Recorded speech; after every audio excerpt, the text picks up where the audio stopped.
I have today signed an executive order providing for the establishment of a Peace Corps on a temporary pilot basis.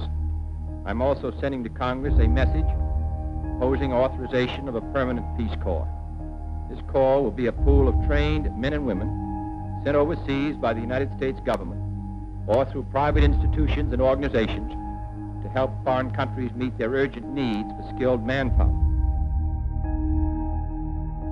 Das ist, was ich gewinne, eine Idee in Zeitung Nächten, geheim und Nächten, als der Sar Hamedine tut sich in der Meschel Hamedine, und mir Idee gewinnt, als wir gehen zusammenstellen, eine ganze Quutze, wo sie Linien nicht sein, als sie und davon weglassen, mir hat Arzecho, mir Ladetecho, mir besser Wiecho, und wegfahren in einer fremden Nord und in einer Sami Nord, was nicht entwickelt. Und noch dort wird jene sich wegstellen und entwickeln sich und helfen sie aufbauen, sehr Seder Achayim ki die Boy.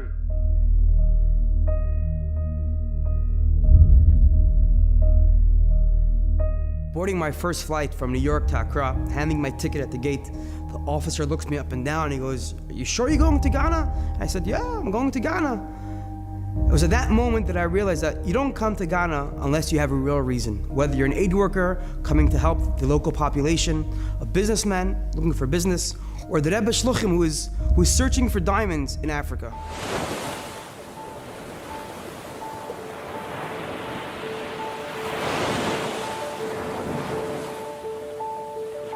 Living in Ghana comes with many difficulties, both physical and spiritual. You wake up in the morning and there's no shul to go to, just you by yourself, davening shachris. It's you by yourself trying to give your kids the same inspiration that you felt. You know, I grew up in Crown Heights at the Rebbe's feet, and you could feel their energy in the air. Davening every Shabbos in 770 with the Rebbe, and now I'm living in Ghana by myself, and we have to teach our kids and make them feel that same excitement, that same warmth towards the Rebbe, towards Yiddishkeit, towards Chassidishkeit that we had.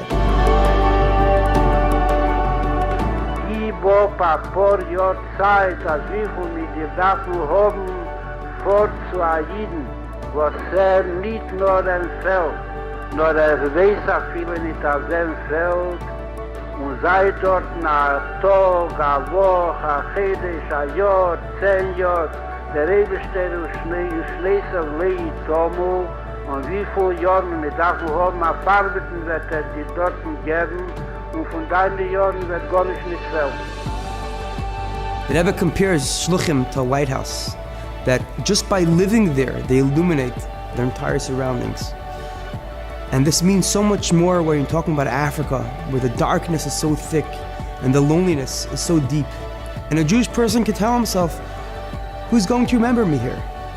And we were lucky enough to see this lighthouse in action, that in the most unexpected time, the most random place, a spark, a Yiddish neshama was ignited.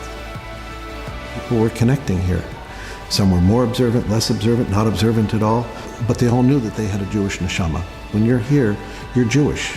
In a very interesting way, being apart from where we're used to and we're here allows us to focus on that spark, on that Jewish spark. Und außerdem muss ich wissen, was Gehalt mitzugeben, und was sie dort essen, und was sie dort trinken. Eine Sache, was sie betuach, als sie gehen nach hinten die Schlichusse shel Mokim, wo der Rebester hat sich hereingegeben, sein Navas Hashem, mein Navas Yisroel.